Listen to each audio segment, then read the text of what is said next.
अस्सलाम वालेकुम दोस्तों, एक बार फिर आप सबको यूपी टीचिंग एकेडमी में खुशामदीद। दोस्तों, हम ब्रेन को डिस्कस कर रहे हैं। ये ग्रेड 12 और ग्रेड 10 के स्टूडेंट्स के लिए मैं लेक्चर रिकॉर्ड करता हूँ बायोलॉजी से रिलेटेड। हमने डिस्कस किया है अभी तक सेरेब्रम को कम्प्लीटली मैंने डिस्कस किया, उसके लूब्स और उसके फंक्शंस को। फिर हमने डिस्कस किया थैलेमस को, पिछले लेक्चर में हमने डिस्कस किया। उम्मीद करता हूँ आपने वो लेक्चर देखा हो और आपको थैलेमस के बारे में कुछ नॉलेज ज़रूर हो। ठीक है, इससे पहले जो लेक्चर्स से हमने ब्रेन को डिवाइड किया था इनटू 5 डिफरेंट सेक्शंस, 5 सेक्शंस में हमने ब्रेन को डिवाइड किया था और ब्रेन के जो जितने पार्ट्स है वो हमने आपके सामने पेश किए थे। अब जो मैं डिस्कस करने जा रहा हूँ वो डाइनसेफेलॉन का एक हिस्सा है जिसे हम हाइपोथैलेमस कहते हैं। हाइपोथैलेमस क्या है और इसके फंक्शंस क्या है, क्लास 10th और क्लास 12th ग्रेड 12 के स्टूडेंट्स ये लेक्चर्स ज़रूर देखें ताकि आपको अपने ब्रेन के बारे में कुछ नॉलेज ज़रूर हो। ठीक है दोस्तों, तो चलिए हम डिस्कस करते हैं हाइपोथैलेमस को। ठीक है दोस्तों, अब हाइपोथैलेमस का लफ्जी मतलब क्या है? हाइपो का मतलब है बिलो, हाइपो का मतलब क्या है दोस्तों? बिलो। और थैलेमस तो हमने पिछले लेक्चर में देखा कि थैलेमस, तो आपके ख्याल में ये हाइपोथैलेमस कहाँ है? हाइपोथैलेमस थैलेमस के नीचे है, लेकिन अगर आपको एग्जैक्टली जानना है कि हाइपोथैलेमस कहाँ है तो मैं आपको दिखा देता हूँ। देखिए गौर से, ये आपका मिड ब्रेन हो गया दोस्तों, ये पॉन्स, ये मेडुला और इस तरह आपका स्पाइनल कॉर्ड और ये आपका सेरेबेलम। ठीक है, समझ गए? ये क्या है दोस्तों? ये जगह क्या है? Mid brain. अब आपको मैंने पिछले लेक्चर में बताया था कि मिड ब्रेन के ऊपर 2 ऐसे बॉडीज पड़े होते हैं, 2 इस तरह के बॉडीज पड़े होते हैं जिनको हम क्या कहते हैं? जिनको हम थैलेमाई कहते हैं। क्या कहते हैं? थैलेमाई या थैलेमस। अब इस थैलेमस के नीचे ये वाली जगह, यहाँ पर एक ग्रे मैटर का एक मास पड़ा हुआ है। किस चीज का? ग्रे मैटर का एक छोटा सा पीस है। इस पीस को हम क्या कहते हैं? हाइपोथैलेमस कहते हैं। ठीक है, अब अगर आप इसे आगे से देखेंगे, अब हम इसे इस तरह टर्न करेंगे तो जब आप देखेंगे तो हाइपोथैलेमस कहाँ होगी? ये आपका हो गया मिड ब्रेन, ये आपका पॉन्स, ये मेडुला और ये आपका स्पाइनल कॉर्ड। ओके, समझ गए? यहाँ पर क्या है? यहाँ पर 2 पीसेस ऑफ ग्रे मैटर है। एक है राइट थैलेमस, दूसरा है लेफ्ट थैलेमस। तो कितने थैलेमाई है आपके पास? 2 थैलेमाई है, इसी तरह आपको पता है। ठीक है, अब इन दोनों थैलेमाई के नीचे यहाँ पर ग्रे मैटर का एक छोटा सा पीस है। इस छोटे पीस को हम क्या कहते हैं? हाइपोथैलेमस। समझ गए ना? तो अब अगर मैं खड़ा हूं यहां पर, ठीक है, तो मेरे इस तरफ क्या है? थैलेमाई है। देखिए, अगर मैं यहां पर खड़ा हूं, ठीक है, इस तरह यहां पर मेरा हेड नजर आ रहा है और ये इस तरह मैं यहां पर खड़ा हूं, ठीक है, इन दोनों के दरमियान। तो अगर मैं आगे जाऊंगा तो किस चीज में स्टेप रखूंगा? हाइपोथैलेमस। अगर मैं आगे जाऊंगा तो स्टेप मैंने किस चीज में रखी? हाइपोथैलेमस में रखी। ठीक है, तो हाइपोथैलेमस असल में है क्या? असल में ये है क्या? It is a piece of grey matter. आपने ये बात याद रखनी है, it is a piece of grey matter. ये हाइपोथैलेमस का जो मेडिकल डिफिनीशन है वो है। अब ग्रे मैटर अगर आपको पता है तो बहुत ही अच्छी बात है, अगर नहीं पता तो नर्वस सिस्टम को स्टार्ट करने से पहले मैंने कुछ बेसिक डिफिनेशंस बताए थे। उसमें मैंने ग्रे मैटर को डिफाइन किया था कि जब न्यूरॉन्स के सेल बॉडीज जहां पर इकट्ठे हो जाए, न्यूरॉन्स के सेल बॉडीज जिस जगह पर इकट्ठे हो जाए उस जगह को हम ग्रे मैटर कहते हैं, और जहां पर एक्सॉन्स हो उसको व्हाइट मैटर कहते हैं। ये क्लियर है? अब जब हाइपोथैलेमस ग्रे मैटर का एक पीस है तो मेरे ख्याल से हाइपोथैलेमस में सारे के सारे क्या होंगे? न्यूक्लियाई होंगे। सारे के सारे क्या होंगे? न्यूक्लियाई होंगे। सारे के सारे क्या होंगे? सेल बॉडीज होंगे। ठीक है ना? इस तरह। इसका साइज क्या है? हाइपोथैलेमस का साइज क्या है? इसका साइज आपके छोटी उंगली के इस नाखून के जितना है, ठीक है। तो nail of little finger, nail of little finger, आपके छोटी उंगली के जो नाखून है इतना ही इसका साइज है। समझ गए दोस्तों? अब हाइपोथैलेमस बहुत सारे फंक्शंस प्ले करता है हमारे बॉडी में, बहुत सारे, लेकिन इनमें से कुछ हम यहाँ डिस्कस कर रहे हैं। हाइपोथैलेमस हमारे मूड को कंट्रोल करता है, हाइपोथैलेमस हमें मोटिवेशन देता है, हाइपोथैलेमस हमें ये कहता है कि यार यह काम करो, ये काम करो, वो काम करो। हाइपोथैलेमस आपको अभी ये कह रहा है कि आप सर को गौर से सुनो, तो अटेंशन क्रिएट करने के लिए हाइपोथैलेमस काम कर रहा है, ठीक है। हार्मोन सिंथेसिस करता है हाइपोथैलेमस, लिपिड सिंथेसिस करता है, बहुत सारे काम करता है, लेकिन कुछ फंक्शंस में यहाँ पर मेंशन करना चाहता हूँ। आपसे गुजारिश है, अगर आप हाइपोथैलेमस के फंक्शंस को जानना चाहते हैं तो आप वीडियो को आखिर तक ज़रूर देखें, ताकि आपको हाइपोथैलेमस, जब भी मैं वीडियो फिनिश करूँ, आपको हाइपोथैलेमस के बारे में सब कुछ पता होगा, ठीक है। तो मैं यहाँ हाइपोथैलेमस बना देता हूँ, ठीक है। ये है हमारा हाइपोथैलेमस दोस्तों, समझ गए? ये हाइपोथैलेमस है। अब इसी तरह का एक हिस्सा उस तरफ भी है, ठीक है। तो इस तरह हाइपोथैलेमस है। इस हाइपोथैलेमस के नीचे यहाँ पर ये एक स्टाकनुमा चीज है, इसे हम इनफंडिबुलम कहते हैं। और इस स्टाकनुमा चीज के बाद जो है वो हमारा है पिट्यूटरी ग्लैंड। क्या है दोस्तों? पिट्यूटरी ग्लैंड है इस तरह। तो अगर आपने हाइपोथैलेमस का फंक्शन समझना है तो आपको पिट्यूटरी ग्लैंड को याद रखना होगा, ठीक है। तो ये आपका क्या है दोस्तों? ये आपका है पिट्यूटरी ग्लैंड, सॉरी ये है इनफंडिबुलम, चलो ठीक है, ये पिट्यूटरी स्टाक है या इनफंडिबुलम है, डिबुलम। और ये आपका क्या है? ये आपका पिट्यूटरी ग्लैंड है। ओके, कोई बात नहीं। पिट्यूटरी ग्लैंड को हम इंशाल्लाह पढ़ेंगे किस चीज में? एंडोक्राइन कोऑर्डिनेशन में हम इंशाल्लाह से पढ़ेंगे, ठीक है, या केमिकल कोऑर्डिनेशन में। अब हाइपोथैलेमस के फंक्शंस क्या है देखिए दोस्तों, गौर से देखिए। ये जो आपका पोस्टीरियर पिट्यूटरी है, ये पोस्टीरियर पिट्यूटरी है, ठीक है। और ये क्या है? ये आपका इंटीरियर पिट्यूटरी है। तो पोस्टीरियर पिट्यूटरी में आपको बता देता हूं, यहीं पर बता देता हूं, पोस्टीरियर पिट्यूटरी ग्लैंड दो हार्मोन्स रिलीज करता है, नंबर 1 एंड नंबर 2। देखिए दोस्तों, अगर आपको हाइपोथैलेमस के बारे में समझना है तो प्लीज वीडियो को आखिर तक देखें और कहीं भी अपना दिमाग मत भटकने देना, ठीक है। इस तरह ये इसका पिट्यूटरी, पोस्टीरियर पिट्यूटरी है या पोस्टीरियर पिट्यूटरी ग्लैंड है, पोस्टीरियर पिट्यूटरी लूब है। ये क्या क्या रिलीज करता है? नंबर 1 जो हार्मोन रिलीज करता है वो है ऑक्सीटोसिन। क्या है दोस्तों? ऑक्सीटोसिन।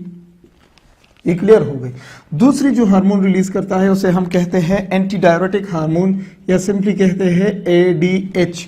इन्हें मैं डिटेल के साथ केमिकल कोऑर्डिनेशन में पढ़ाऊंगा। तो ये ऑक्सीटोसिन यहां पर कहां से आती है? ये ADH यहां पर कहां से आती है? तो यहां पर कुछ ग्रुप ऑफ क्या है दोस्तों? सेल्स है, सॉरी कुछ ग्रुप ऑफ सेल बॉडीज है, कुछ न्यूक्लियाई है जो ऑक्सीटोसिन को बनाते हैं। यहां पर मैं लिख देता हूं, दे प्रिपेयर ऑक्सीटोसिन। ये ऑक्सीटोसिन तैयार करते हैं और ऑक्सीटोसिन को इस तरह जो है वो पोस्टीरियर पिट्यूटरी की तरफ भेज देते हैं। तो हाइपोथैलेमस का एक फंक्शन आ गया हमारे पास। क्या करता है? फंक्शंस ऑफ हाइपोथैलेमस क्या क्या करता है? ये ऑक्सीटोसिन प्रिपेयर करता है। तो फंक्शंस हाइपोथैलेमस के functions, number 1 it prepare oxytocin. देखिए दोस्तों, ऑक्सीटोसिन यहां पर बनता है लेकिन रिलीज यहां से होता है, ठीक है। इसके अलावा ये जो दूसरा हार्मोन हमने कहा एंटी डायरेटिक हार्मोन, ये भी यहीं पर तैयार होता है। आपने सिर्फ और सिर्फ समझना है इसके न्यूक्लियाई के बारे में आपको कोई ज़रूरत नहीं है जानने के लिए, ठीक है। लेकिन अगर डिटेल के साथ जानना है तो मेरा दूसरा चैनल है, उस पर मैं ये वीडियोस देता हूँ मेडिकल स्टूडेंट्स के लिए, आप वहाँ पर जाके देख सकते हैं, जिसका नाम है टॉप लेसन फॉर यू, ये उसका नाम है। आप वहाँ पर मेडिकल एनाटॉमी से रिलेटेड वीडियोस देख सकते हैं, ठीक है। ये जो न्यूक्लियस है ये क्या बनाता है, एडीएच हार्मोन, और इसको भेज देता है कहाँ, पोस्टीरियर पिट्यूटरी।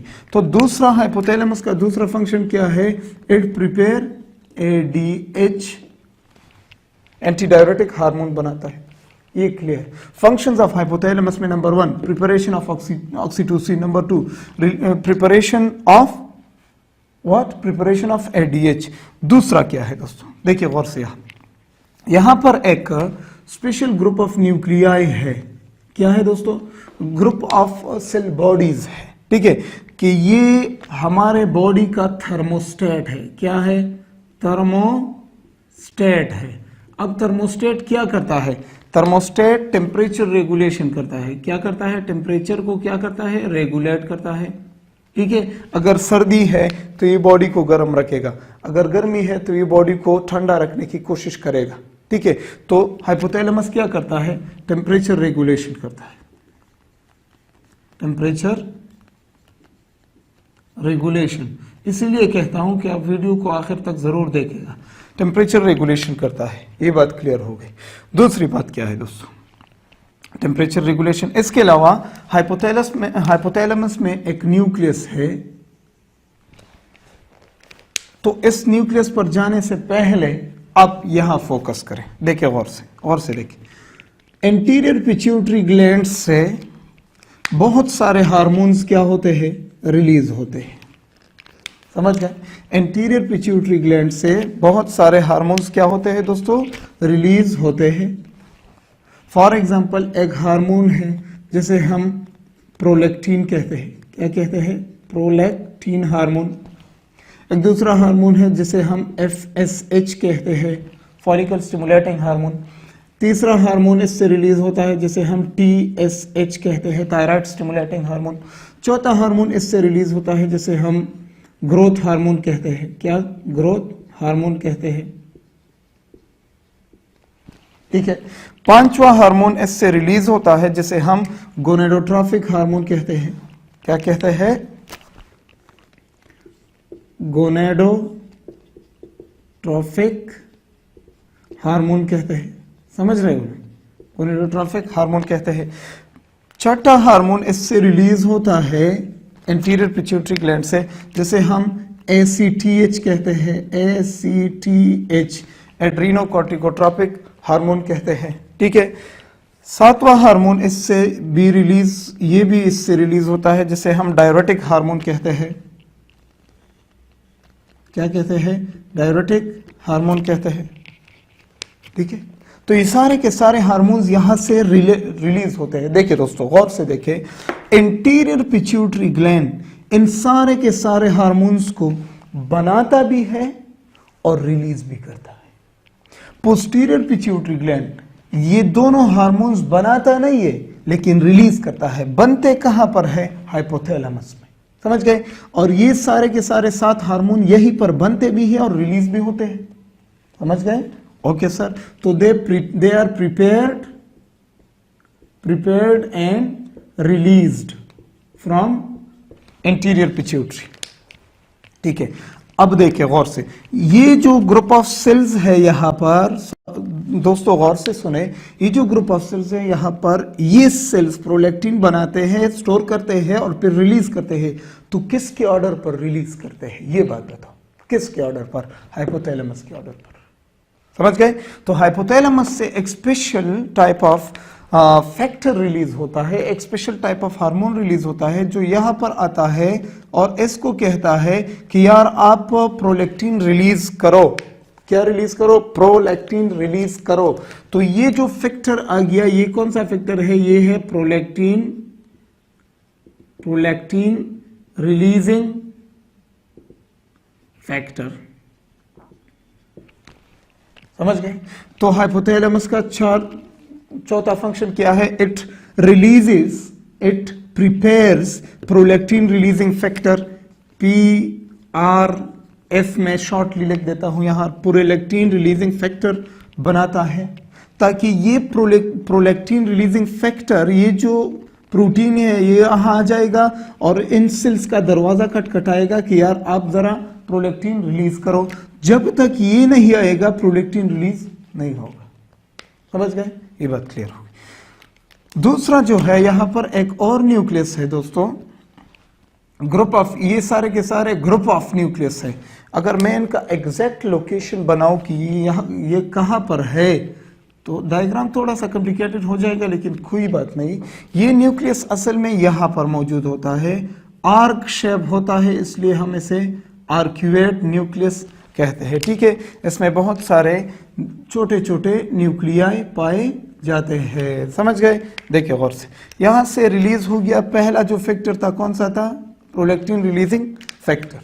दूसरा फैक्टर रिलीज हो जाएगा यहां से और आ जाएगा और इस सेल का दरवाजा खटखटाएगा और इसे कहेगा कि आप FSH रिलीज करो। तो दूसरा क्या है? Number 5 FSH releasing factor, follicle stimulating hormone releasing factor release करता है। कौन? हाइपोथैलेमस। समझ गए? इसके अलावा अब इस तरह के सारे हो जाएंगे। ठीक है, यहां से एक और न्यूक्लियस एक केमिकल रिलीज करेगा और वो आ जाएगा यहां पर, इसे कहेगा कि आप TSH रिलीज करो। तो TSH रिलीजिंग फैक्टर रिलीज करेगा। जब TSH रिलीजिंग फैक्टर यहां से आ जाएगा तो ये group of cells TSH release करेंगे और ये TSH जाकर थायराइड ग्लैंड से थायराइड हार्मोन रिलीज करने में मदद करेंगे। ठीक है, ये भी हो गया। और यहां से रिलीजिंग फैक्टर्स आएंगे और वो इनको मजबूर करेंगे कि आप प्लीज ग्रोथ हार्मोन रिलीज करें। तो नंबर 7 है growth hormone releasing factor. Number 8 है इसी तरह gonadotropic hormone releasing factor, GnRF, gonadotropic releasing factor, hormone releasing factor. इसके अलावा यही से एक और आ जाएगा और इस cells in group of nuclei को कहेगा कि आप प्लीज ACTH रिलीज करें। तो नौवां फंक्शन इसका ACTH रिलीजिंग फैक्टर। इस तरह सारे के सारे। ठीक है, तो ये जो हमारा हाइपोथैलेमस है ये ज्यादातर हमारे पिट्यूटरी ग्लैंड को अपने कंट्रोल में लिया है। ठीक है, तो ये सारे इसके फंक्शंस है। इसके अलावा दोस्तों इसके फंक्शंस क्या है? यहां पर एक न्यूक्लियस है, अगर आपको भूख लग जाए, भूख, तो ये न्यूक्लियस जल्दी जल्दी फायर करता है और आपको भूख लगना शुरू हो जाता है। तो it controls, number 10, it controls hunger. आपको जब भूख का एहसास होता है, भूख लगना शुरू हो जाता है, तो आप समझ जाइए कि ये जो न्यूक्लियस है ये एक्टिवेट हुआ है। ठीक है, मैं सिर्फ फंक्शंस लिख देता हूं, न्यूक्लियाई के नाम मैं लिख सकता हूं, लेकिन फिर कॉम्प्लिकेशन पैदा हो गया, आपको फिर समझने में थोड़ी दुश्वारी होगी। ठीक है, तो आप सिर्फ समझिए कि हाइपोथैलेमस क्या क्या करता है। यहां पर एक और न्यूक्लियस है। तो आपको तो पता है जब कोई आदमी भूखा होता है तो गुस्सा होता है। रमजान के महीने में जब हम कुछ नहीं खाते तो थोड़ा सा मूड चेंज होता है, जो हम गुस्सा होते हैं। क्यों? क्योंकि जब भी आप का ये हंगर वाला सेंटर फायर करता है तो एंगर वाला सेंटर भी एक्टिवेट होता है। तो हम कहते हैं इट कंट्रोल्स एंगर, ये आपके गुस्से को कंट्रोल करता है। ठीक है, और यहां पर एक और सेंटर है, ये तब एक्टिवेट होता है जब आप का पेट भर जाता है। ठीक है, और खाना खाओ ना भाई, नहीं यार बस भूख खत्म हो गई। ठीक है, तो ये सेंटर जब आपका पेट भर जाता है तो यहां से फायरिंग जाती है हाइपोथैलेमस में, ये सेंटर एक्टिवेट हो जाता है। तो ये क्या कंट्रोल करता है? Number 12 controls feed. फीड मतलब आपकी भूख खत्म हो गई, आपने खाना बहुत अच्छे तरीके से खा लिया। ठीक है, और जब आपका फीड सेंटर एक्टिवेट होता है, आप खाना खाते हैं तो आपकी खुशी का सेंटर जो है वो भी एक्टिवेट हो जाता है। तो जब भी आप कुछ खाए तो तब आप कहते हैं यार अभी जो है वो मेरी आंखों ने काम करना शुरू किया, अभी मूड ठीक हुआ। ठीक है, तो एट नंबर 13 ये क्या करता है? ये हैप्पीनेस को भी आपके कंट्रोल करता है। तो तब मैंने कहा था ना कि हमारे मूड को कंट्रोल करता है ज़्यादातर। तो ये सारे के सारे हाइपोथैलेमस के फंक्शंस मैंने आपको बता दिए। उम्मीद करता हूँ आप इनको समझ गए होंगे। अगर कोई प्रॉब्लम हो तो आप मुझे कमेंट सेक्शन में ज़रूर बताया करें, लेकिन अगर आप समझ गए हो तब भी आप मुझे कमेंट सेक्शन में ज़रूर बताया करें। अब हमने डिस्कस किया हाइपोथैलेमस को। इंशाल्लाह नेक्स्ट लेक्चर में हम एपिथैलेमस, सबथैलेमस और मेटाथैलेमस को डिस्कस करेंगे। फिर उसके बाद आगे जाएंगे और आगे जो पार्ट्स है उनको डिस्कस करेंगे। तो जो नर्वस सिस्टम है ये एक कॉम्प्लिकेटेड सिस्टम है, लेकिन फिर भी हम कोशिश करते हैं कि अपने आप को कुछ ना कुछ समझा सके। ठीक है, तो मिलते हैं अगले लेक्चर में। तब तक के लिए दोस्तों अल्लाह हाफिज़।